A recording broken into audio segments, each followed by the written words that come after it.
चलिए, एक ऐसी दुनिया की कल्पना करते हैं जो आज से लगभग 5000 साल पहले मौजूद थी। एक ऐसी सभ्यता जो अपने समय की सबसे एडवांस्ड, सबसे विकसित सभ्यताओं में गिनी जाती थी और फिर अचानक जैसे हवा में गायब हो गई। जी हाँ, आज हम उसी विशाल और रहस्यमयी सिंधु घाटी सभ्यता के राज खोलने जा रहे हैं। स्क्रीन पर ये जो नंबर दिख रहा है, जरा इसे देखिए। लगभग 13 लाख वर्ग किलोमीटर। मतलब ये कोई छोटा मोटा इलाका नहीं था।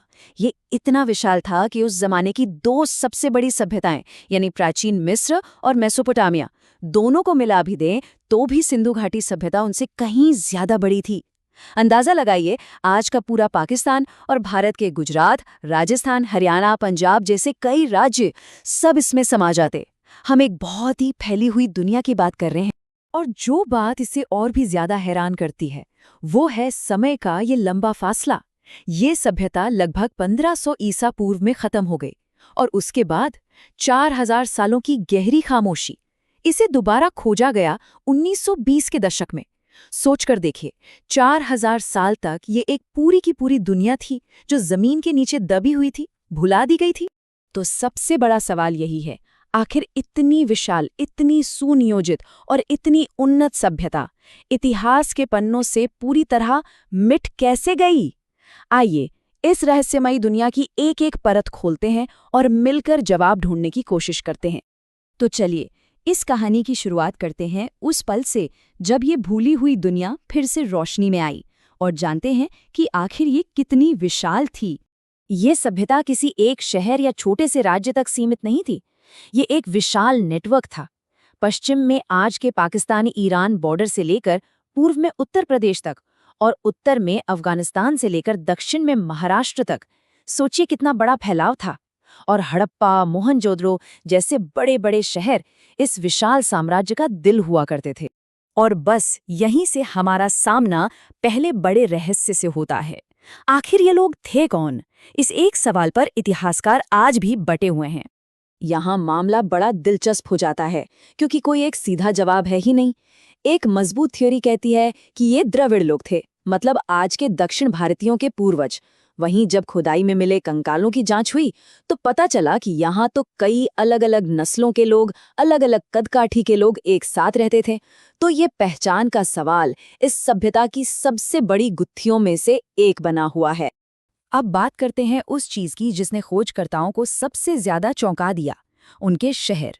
ये कोई आम शहर नहीं थे, बल्कि अपने समय के इंजीनियरिंग के चमत्कार थे। जरा कल्पना कीजिए, आज से 5000 साल पहले एक ऐसा शहर जिसकी सड़कें एकदम सीधी, एक दूसरे को 90 डिग्री के कोण पर काटती थी, बिल्कुल आज के मॉडर्न शहरों की तरह। हर घर से गंदे पानी को निकालने के लिए ढकी हुई नालियां थीं। और सबसे कमाल की बात, सैकड़ों किलोमीटर दूर बसे शहरों में भी एक ही साइज की, एक ही नाप की पक्की ईंटों का इस्तेमाल होता था। ये दिखाता है कि वो कितने संगठित और आधुनिक। और ये सब हमारी कल्पना नहीं है, बल्कि पुरातत्वविदों को मिले ठोस सबूतों पर आधारित है। वहां मिली हर एक चीज उनकी शानदार इंजीनियरिंग और प्लानिंग की कहानी कहती है। इसका सबसे बड़ा और जीता जागता सबूत है मोहनजोदड़ो का विशाल स्नानागार या द ग्रेट बाथ। ये सिर्फ एक स्विमिंग पूल नहीं था, ये पक्की ईंटों से बना एक वाटरप्रूफ ढांचा था जिसका इस्तेमाल शायद किसी बड़े धार्मिक या सामाजिक अनुष्ठान के लिए होता था। ये उनकी काबिलियत का एक शानदार प्रतीक है। तो शहर तो वाकई शानदार थे, लेकिन इन शहरों में बसने वाले लोग कैसे थे? उनका रहन सहन, उनका समाज कैसा था और वो किन चीजों में विश्वास रखते थे? खुदाई में मिली चीजों से उनकी जिंदगी की एक बड़ी दिलचस्प तस्वीर उभरती है। परिवार समाज की बुनियाद था और ऐसा लगता है कि समाज में महिलाओं का दर्जा काफी ऊंचा था। वे सूती कपड़े पहनते थे और स्त्री पुरुष दोनों को गहनों और सजने संवरने का बड़ा शौक था। मनोरंजन के लिए पासे का खेल और शिकार उनके पसंदीदा काम हुआ करते थे। उनकी आस्था भी गहरी और दिलचस्प थी। वो प्रकृति की पूजा करते थे, जैसे पीपल का पेड़। कई जगहों से मातृ देवी की मूर्तियां मिली हैं जो शायद उर्वरता और सृष्टि की देवी रही होंगी। और सबसे मशहूर है पशुपति मोहर, जिस पर योग मुद्रा में बैठे एक देवता हैं जिन्हें कई लोग भगवान शिव का शुरुआती रूप मानते हैं। लेकिन सबसे बड़ा रहस्य, इतने सारे धार्मिक संकेत मिलने के बाद भी आज तक वहां एक भी मंदिर जैसी इमारत नहीं मिली है ना अजीब बात। और अब आते हैं उस पहेली पर जो शायद इन सारे राजों को खोल सकती है, उनकी लिपि। 400 से ज्यादा चिन्हों वाली ये एक खूबसूरत लिखावट है जिसे आज तक कोई भी पढ़ नहीं पाया। और इसे लिखने का तरीका भी बड़ा अनोखा था, बाउस्ट्रोफेडन शैली में। मतलब एक लाइन दाएं से बाएं तो अगली लाइन बाएं से दाएं, जैसे कोई सांप चढ़ रहा हो, एक पहेली के अंदर एक और पहेली।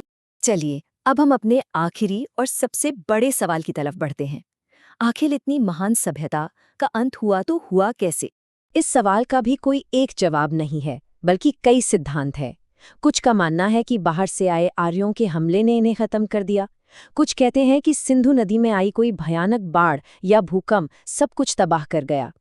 एक और मजबूत थ्योरी जलवायु परिवर्तन की ओर इशारा करती है कि शायद नदियां सूख गईं, खेती बर्बाद हो गई और लोग अपने शहर छोड़कर जाने पर मजबूर हो गए।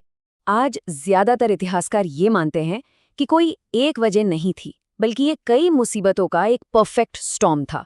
मतलब थोड़ा जलवायु परिवर्तन, थोड़ा व्यापार में गिरावट और शायद थोड़े बाहरी हमले, इन सब ने मिलकर धीरे धीरे इस महान सभ्यता को घुटनों पर ला दिया।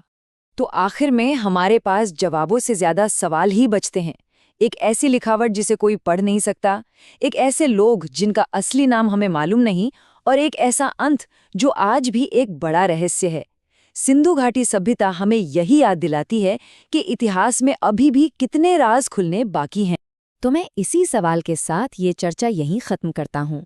सोचिए, अगर कल हम इस लिपि को पढ़ने में कामयाब हो जाएं, तो वो पहला सवाल क्या होना चाहिए जो हमें पूछना चाहिए? ये कि वो खुद को क्या बुलाते थे, या ये कि वो अचानक गायब क्यों हो गए? इन सवालों के जवाब शायद भविष्य में हमें मिले। तब तक सोचते रहिए।